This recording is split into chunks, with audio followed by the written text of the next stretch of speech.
બધાને જય શ્રી કૃષ્ણ, રાધે રાધે, જય માતાજી। તમે બધા કેમ છો? તમે બધા મજામાં જ હશો। આજે આપણે બનાવવાના છે મોમોસ। તો આપણે પહેલાં ગેસ ચાલુ કરી દઈશું। હવે આપણે તેલ નાખીશું।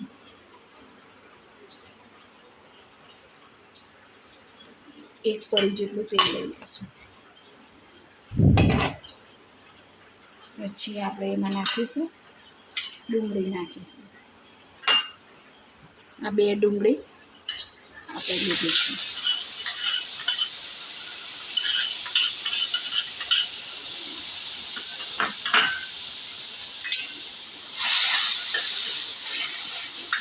ડુંગળી લઈ લીધી છે। હવે આપણે મરચાં અને લસણની પેસ્ટ છે એ લીધી છે। આટલા 5-6 જેટલા મરચાં છે અને એક ના 5-6 જેટલું 5-6 જેટલું લસણ છે અને એક મરચું છે એ લઈ લીધું છે। હવે આ થોડી વાર સતળાવા દઈશું। આને થોડું સતળાઈ જાય પછી આપણે મસાલા કરીશું। તો હવે આપણા ડુંગળીની લસણને સતળાઈ ગયું છે થોડું, તો આપણે હવે મસાલા કરીશું આમાં। તો મસાલામાં આપણે પહેલાં લઈશું મરચું લઈશું। તો અહીંયા આટલું અડધી ચમચી જેટલું મરચું લેવાનું છે। મીઠું સ્વાદ અનુસાર, તો મીઠું આપણે લઈશું આટલું અડધી ચમચી જેટલું મીઠું લઈ લઈશું। હવે આપણે સરસ રીતે આને મિક્સ કરી દઈશું। હવે આપણે આમાં નાખીશું ગાજર નાખીશું। તો આ 3-4 ગાજર છે એ ઝીણા સમારી લીધા છે, એટલે ઝીણા ચોપિંગ કરી લીધા છે ચોપરમાં।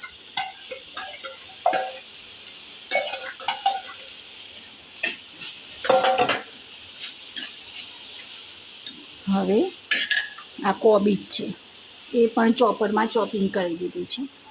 તો આ કોબીજ આપણે નાખી દઈશું।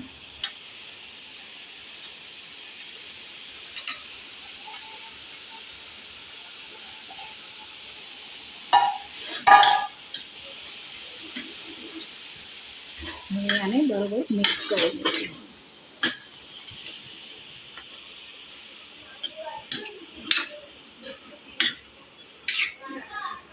હવે આપણે આ શેજવાન ચટણી છે, તો આપણે 1 ચમચી જેવી આ શેજવાન ચટણી લઈ લઈશું। પછી ટોમેટો સોસ છે એ આપણે 1 ચમચી જેવું। તો આપણે શેજવાન ચટણી અહીંયા લીધી અને ટોમેટો સોસ લીધો। આ સોયા સોસ છે એ થોડું લઈ લીધું। સોયા સોસ 1-1.5 ચમચી જેટલો સોયા સોસ લીધો છે। હવે આ બધું આપણે મિક્સ કરી દઈશું। તો આપણું આ મોમોઝના અંદર જે મિશ્રણ ભરવાનું હોય કોબીજ અને ગાજરનું, એ આપણું તૈયાર થઈ ગયું છે। હવે આપણે ગેસ બંધ કરી દઈશું। અહીંયા આપણે મોમોઝ આમ તો આપણે મેદાના લોટના બનાવતા હોઈએ છીએ, પણ આપણે અહીંયા મેદાનો લોટ લીધો નથી। આપણે અહીંયા ઘઉંનો લોટમાંથી બનાવવાના છે મોમોઝ। તો આમાં થોડું મોયણ નાખી દીધું, તેલ થોડું નાખી દીધું છે। અને હવે આપણે અડધી ચમચી જેટલું મીઠું નાખી દેવું છે। અડધી ચમચી જેટલું મીઠું નાખી દીધું। હવે આને મોયણમાં બરાબર આપણે મિક્સ કરી દઈશું।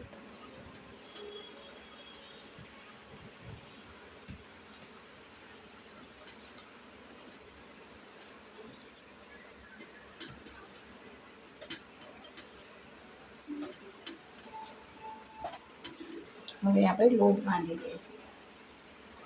થોડું પાણી લઈ અને આપણે લોટ બાંધી દઈશું।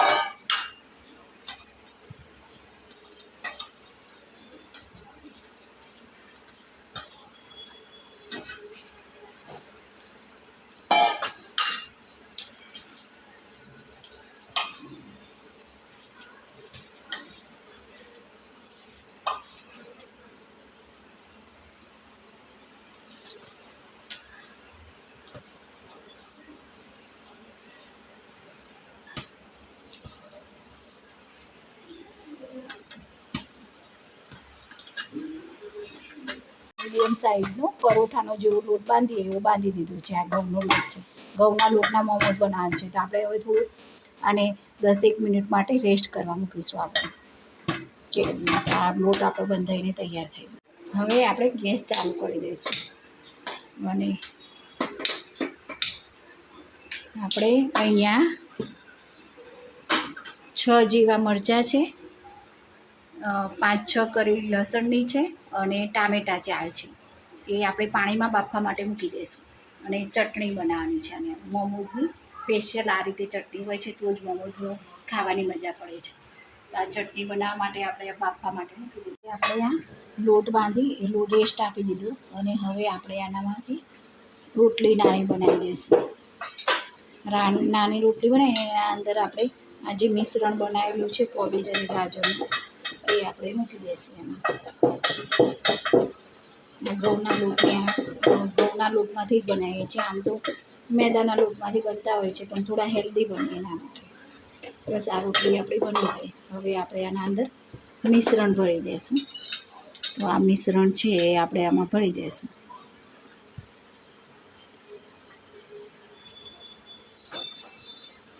આટલું 1.5 ચમચી જેટલું મિશ્રણ આપણે લીધું છે. હવે આપણે આવી રીતે આ છે એને આવી રીતે આમ ધીમે ધીમે કરી અને આ રીતે એક આમ લેતું જવાનું અને રોટલી બનાવી દેવાની. આવી રીતે ઉપર મોમોસ તૈયાર થઈ ગયા છે. જો આવી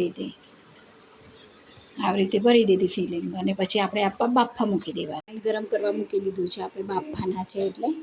અને અહીંયા આપણે થોડું આ ડીશું છે એમાં તેલ લગાવી દઈશું. થોડું બંને ડીશમાં થોડું તેલ લગાવ્યું એટલે ચોંટી ના જાય. આ જે મોમોસ બનાવ્યા છે ચોંટી ના જાય એના માટે આવી રીતે તેલ આમ બધે લગાવી દેવાનું. આવી રીતે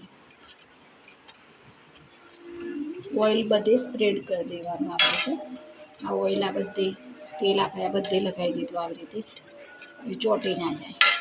હવે આ મોમોઝ આપણે આના અંદર મૂકી દઈશું અને બાફા મૂકી દઈશું આપણે.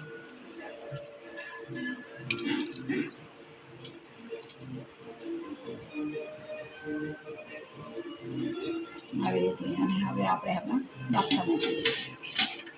ડીશ આપણે અંદર મૂકી દીધી. એવી રીતે મોમોસ થઈ ગયા છે પણ આપણે હવે ગેસ બંધ કરી દઈશું. થોડું રેસ્ટ આપશે, ઠંડા થવા દઈશું.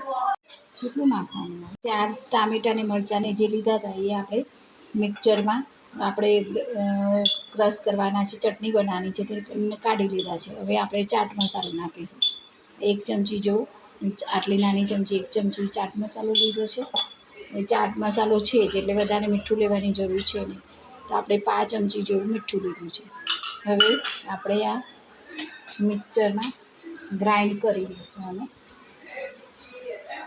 ચટણી હતી આપણે જે ગ્રાઇન્ડ કરી મિક્સરમાં ટામેટાને સ્વાદ અનુસાર મીઠું લીધું અને 1 ચમચી આપણે ચાટ મસાલો લીધો છે અને ગ્રાઇન્ડ કરી દીધું છે મિક્સરમાં.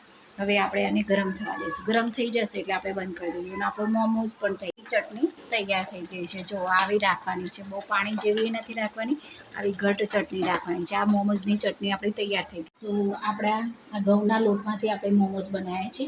તમે પણ ચોક્કસથી ટ્રાય કરજો, ચોક્કસથી બનાવજો. આ બહુ સરસ ભાવે છે. મેદાના લોટ વગર બનાવશું, ઘઉંના લોટના પણ એટલા જ ટેસ્ટી ભાવે છે. અને આ ચટણી છે મોમોઝ માટેની, સૂકા મરચાં અને લાલ ટામેટાં અને લસણની ચટણી છે. તો આપણા મોમોઝ અને આપણી આ ચટણી તૈયાર છે. તો તમે પણ ચોક્કસથી બનાવજો અને ચોક્કસથી આ બનાવશો તમને ભાવશે અને પસંદ આવશે. બાળકો પણ ખાશે અને મજા આવશે. તો તમે કોમેન્ટમાં લખીને બનાવજો કે તમને આ મોમોઝ કેવા લાગ્યા અને સારા લાગે તો તમે લાઈક, શેર અને સબસ્ક્રાઈબ કરજો. અને વિડીયોના એન્ડિંગમાં કહેવા માગીશ કે આયુર્વેદ અપનાવીએ, સ્વદેશી ચીજવસ્તુ અપનાવીએ, દરેક જીવ માત્ર પર દયાભાવ રાખીએ, ગૌ રક્ષા કરીએ, વ્યસનથી દૂર રહીએ અને જરૂરિયાતમંદ લોકોની સેવા કરીએ, મદદ કરીએ અને આપણા ઘરની જેવી રીતે સાફ રાખીએ છીએ એવી રીતે આપણા રસ્તા અને સરોવર, નદીઓ, તળાવો અને દરેક જગ્યાએ સ્વચ્છતા રાખીએ. જય જવાન, જય કિસાન, જય વિજ્ઞાન, જય ગુરુ.